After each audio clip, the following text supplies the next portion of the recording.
Pessoal, tudo bem? Nós estamos em mais um episódio do podcast. Hoje nós vamos falar com a professora Raquel, da Rede Pública. Ela vai se apresentar um pouco. Oi, tudo bem? Prazer estar aqui falando com vocês.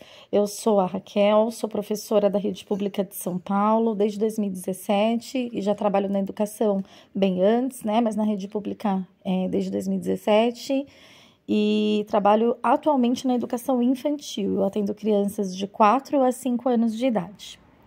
Então, levando em conta o tema do nosso podcast, levando em conta tudo que a gente está estudando, trabalhando, você convive com crianças, então é muito comum você ver o uso de celular fora e dentro de sala, né?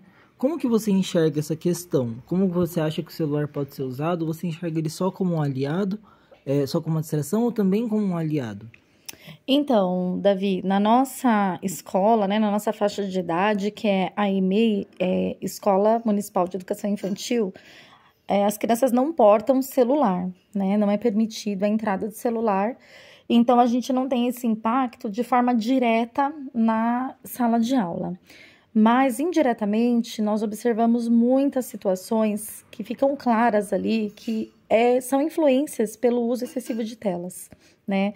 A gente vive hoje numa sociedade que os próprios pais comentam com a gente, assim, nas reuniões ou em alguns encontros, que a criança é muito apegada ao celular, que os pais acabam dando o celular para poder fazer alguma coisa, deixa a criança horas na tela, né?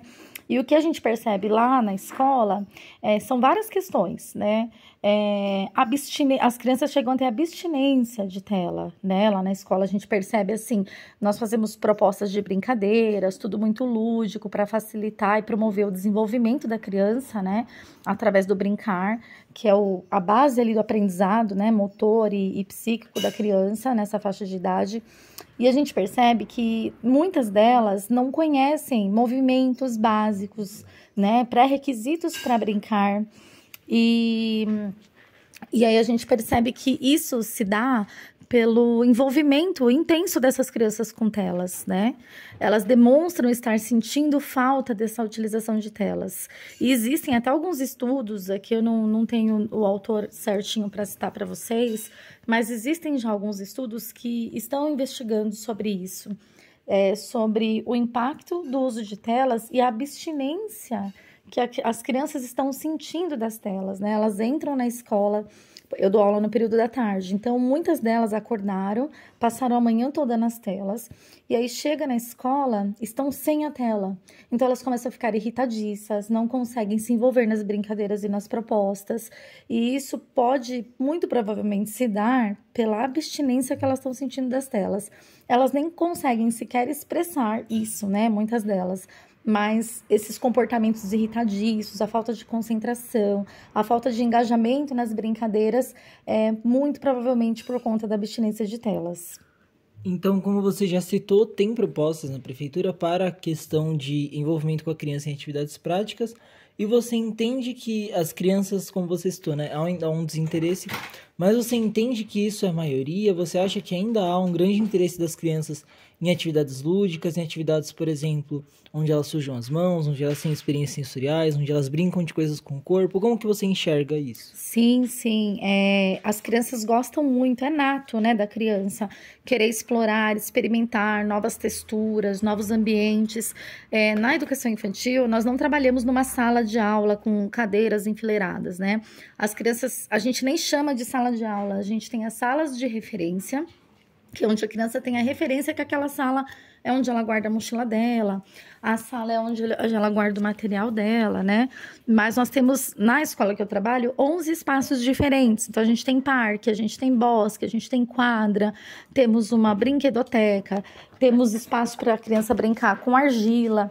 E todas as nossas propostas, elas têm intencionalidade baseada no desenvolvimento mesmo infantil, né? Nossos intuitos, nossas intenções, né? São promover o desenvolvimento físico, motor da criança, né? E a maioria gosta muito, a maioria se interessa muito, até porque é uma vivência que ela não tem no dia a dia dela, né? as crianças estão morando cada vez em apartamentos menores, né? As crianças que a gente atende, ali o público, comunidade que a gente atende, fica na zona leste de São Paulo, né? Uma região de periferia. Então, existem as moradias são cada vez menores, sem quintais, né? As crianças, muitas conhecem terra na EMEI, né? Elas conhecem o que é plantar, a gente tem horta lá, então elas conhecem o que é plantar um alimento, como nasce, né, um alimento na EMEI. Então, quando elas têm acesso a brincar com água, a brincar com argila, elas ficam encantadas, assim, elas ficam maravilhadas. Então, o que a gente percebe nesse contexto?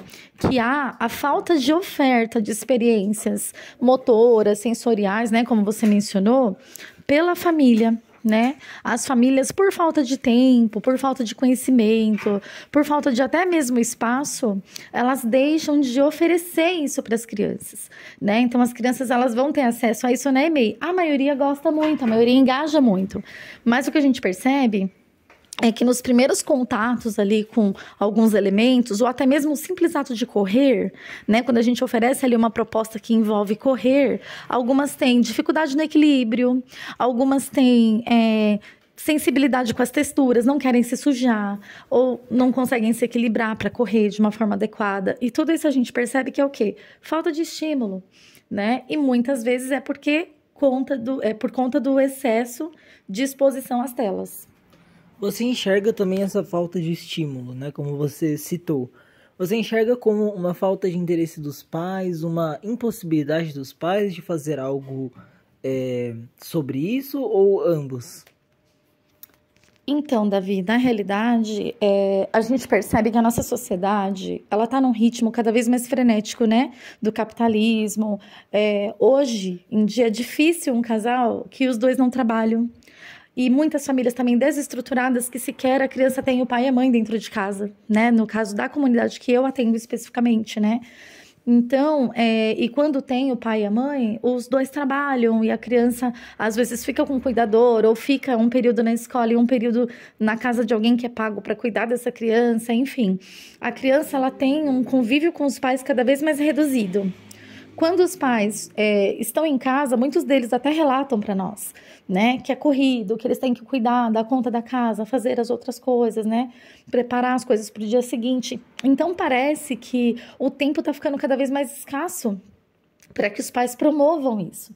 Então, se a família não preparar um momento para isso, um ambiente para isso, separar um dia por semana, lá no final de semana, que seja 1 horinha, 2 horinhas, para propor essas brincadeiras, essas vivências para as crianças, isso não vai surgir naturalmente. Igual quando outras gerações eram crianças, né? Que a criança tinha o quintal, ela ia lá e mexia na terra, encontrava um tatu, ela pegava uma plantinha e fingia que era comidinha, como eu mesma tive, né, na minha infância. Hoje não. Então, se a família não se propor a levar a criança no espaço que tenha elementos da natureza para ela explorar, que tenha a possibilidade dela correr, brincar, se equilibrar em algum brinquedo, a criança dificilmente vai fazer isso sozinha. Ela precisa dessa mediação. E os adultos, cada vez mais ocupados, não conseguem promover esses momentos. E isso é muito importante, né? É imprescindível. Muitas vezes não é por falta de vontade, mas a rotina acaba engolindo, né, esse tempo. Então, se a família não separar com propósito isso, dificilmente vai acontecer naturalmente. Entendi. Então, com isso nós encerramos nosso podcast de hoje.